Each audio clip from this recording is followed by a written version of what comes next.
Eating disorders are serious mental health conditions characterized by disturbed eating behaviors and distressing thoughts and emotions related to food, eating, and body image. These disorders affect millions worldwide, crossing boundaries of age, gender, ethnicity, and socioeconomic status. Today, we'll explore the most common types of eating disorders, their warning signs, the physical and psychological impact they have, and the journey toward recovery. Understanding these conditions is crucial not only for those who might be suffering, but also for their loved ones who want to provide support. Types of eating disorders. Anorexia nervosa is perhaps the most well-known eating disorder, characterized by severe food restriction, intense fear of gaining weight, and a distorted body image. People with anorexia often see themselves as overweight despite being dangerously underweight. They meticulously count calories, avoid certain food groups entirely, and may exercise excessively. The physical consequences can be life-threatening, affecting nearly every organ system in the body. Bulimia nervosa involves cycles of binge eating followed by compensatory behaviors to prevent weight gain. During binges, individuals consume large amounts of food while feeling out of control, then engage in purging behaviors such as self-induced vomiting, laxative misuse, fasting, or excessive exercise. Unlike those with anorexia, people with bulimia often maintain a normal weight, making the disorder less visible to others. Binge eating disorder is the most common eating disorder in many countries. It involves recurrent episodes of consuming large quantities of food rapidly, often to the point of discomfort, accompanied by feelings of loss of control. Unlike bulimia, these episodes are not followed by compensatory behaviors.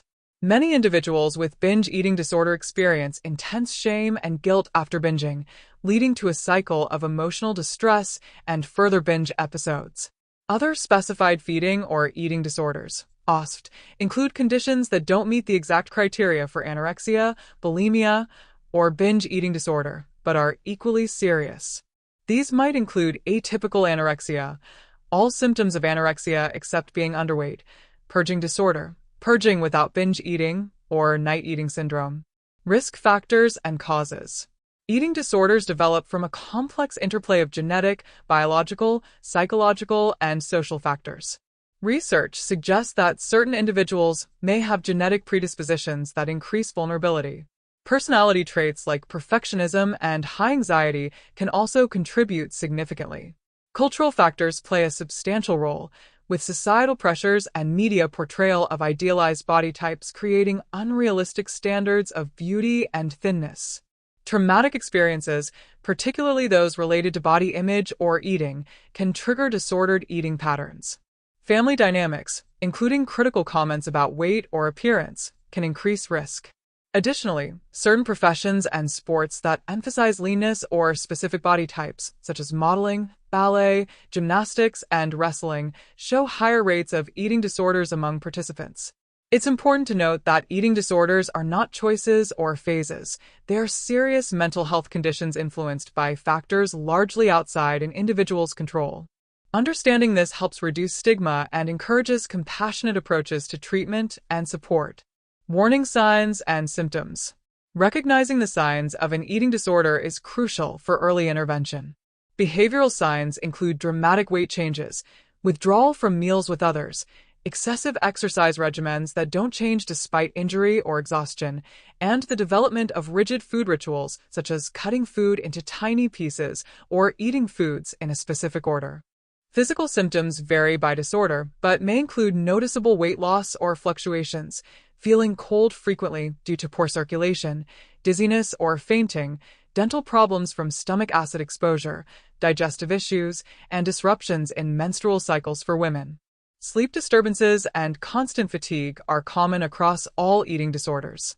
Psychological warning signs include preoccupation with weight, food, calories, and dieting, expressing feelings of guilt or shame about eating, body dissatisfaction and negative body image, and mood swings, irritability, or depression. Social withdrawal, especially from activities involving food, can indicate a developing problem. Many individuals also develop all or nothing thinking about foods as either good or bad. Health consequences.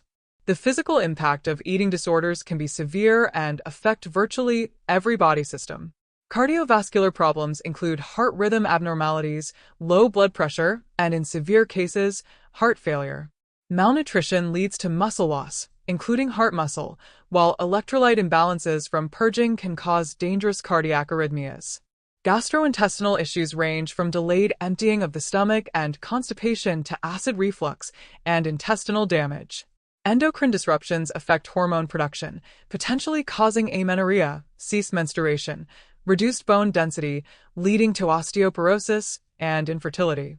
Neurological effects include difficulty concentrating, dizziness, numbness in extremities, and in severe cases, seizures. Mental health consequences are equally serious. Depression and anxiety frequently co-occur with eating disorders, and the risk of suicide is significantly elevated.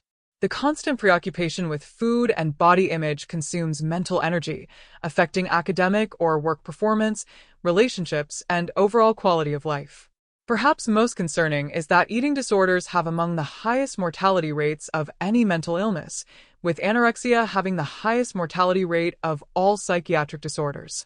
Treatment approaches.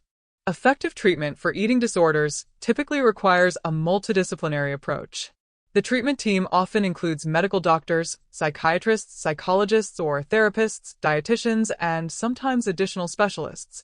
For severe cases, particularly when medical stabilization is needed, inpatient or residential treatment may be necessary.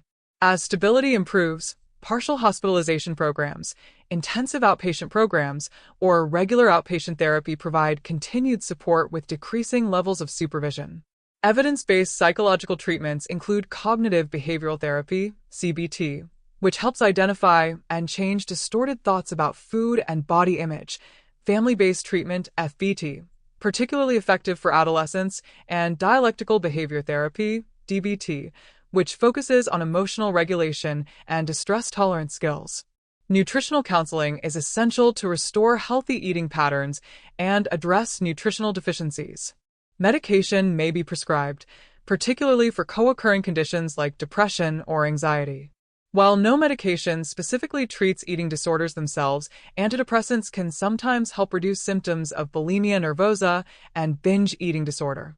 Recovery is rarely linear. Setbacks and challenges are normal parts of the process.